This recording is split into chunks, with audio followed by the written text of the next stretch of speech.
Hello, this is Pamela, the Divorce Mystic. I'm a 25-year intuitive divorce attorney, mediator, and coach who's integrated a spiritual practice into her businesses.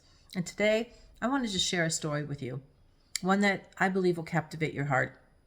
This is a story about a little girl, for privacy we'll call her Beth, who was the only child of mediation clients.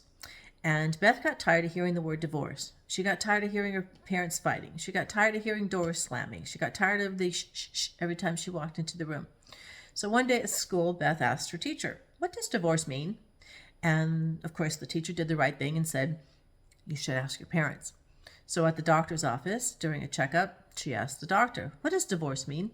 And he said, "Maybe you should ask your parents." And of course, the mom sitting there who brought her to the appointment stood up and changed the subject.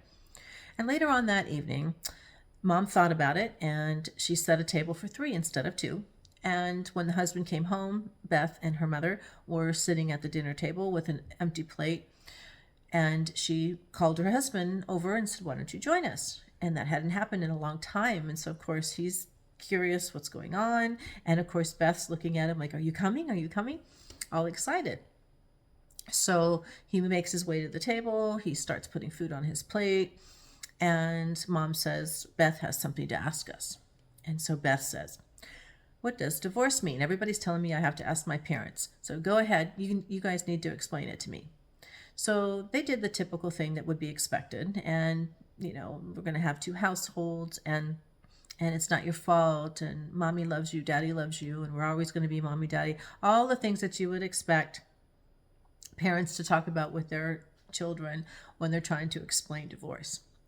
And Beth stood up and put her hands on her hip and said, "That's it? We know what that is. There's many kids that get divorced. I know we're going to have 2 households. I might see one of you or the other on a holiday. It's all about schedules and I'm going to have 2 bedrooms and I don't know what school I'm going to go to. Yeah. So what?" And of course, the 2 parents look at each other and can't control it. They want to laugh. They want to cry. Who knows what they were feeling at that moment. But once they digested that, they said, "Well, Beth, how do you feel about that?" And she says, "Well, I'm confused because I have been taught by you that if I'm on a playground and I have an argument or a fight with another kid on the playground, that I have to stand down, that I have to be compassionate, I have to be kind, that I can't say bad words or dirty words, and that I can't do things that'll hurt someone else's feelings, that I have to be careful what I say, and that even if I don't want to be around somebody or don't want to be friends with somebody, that there's a way of doing it that's nice. But your guys aren't doing that." Oops.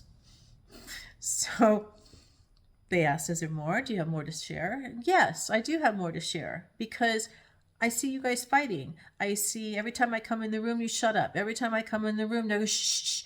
Every time I, want to talk to you, or if I'm with one or the other one comes in like I'm like there's a problem.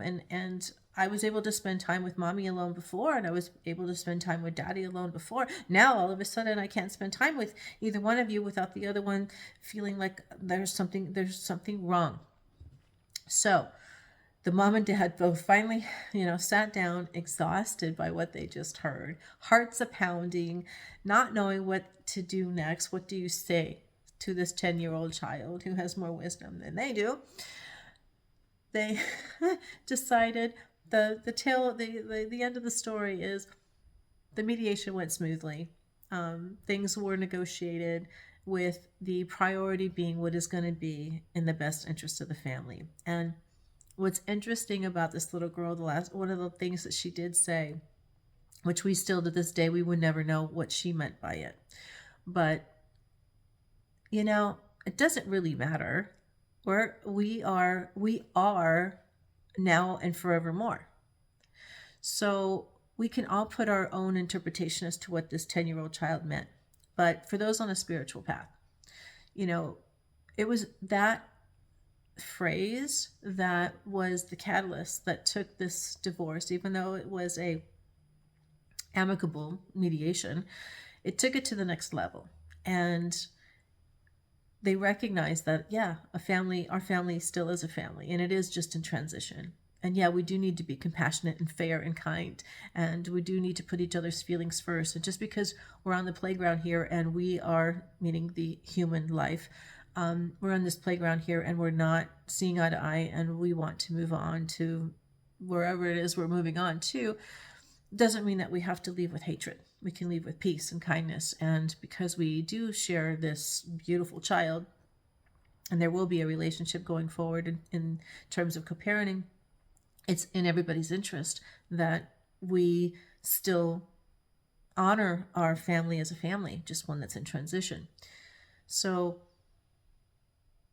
there's not much more to say or to add to that story. I think the point is very clear, and that if we can just take this little girl's wisdom to heart and remember that, it's like that book, most things I learned in kindergarten.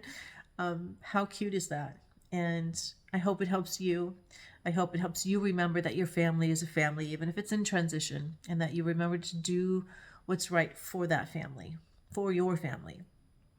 And to remember that children get through these things. They get through divorce, and they get through it when the adults in their life maintain being their anchor, not when they get caught in the drama of the human divorce process. That's when children suffer. So stay elevated. Know you got this. Until we meet again, friend. Namaste.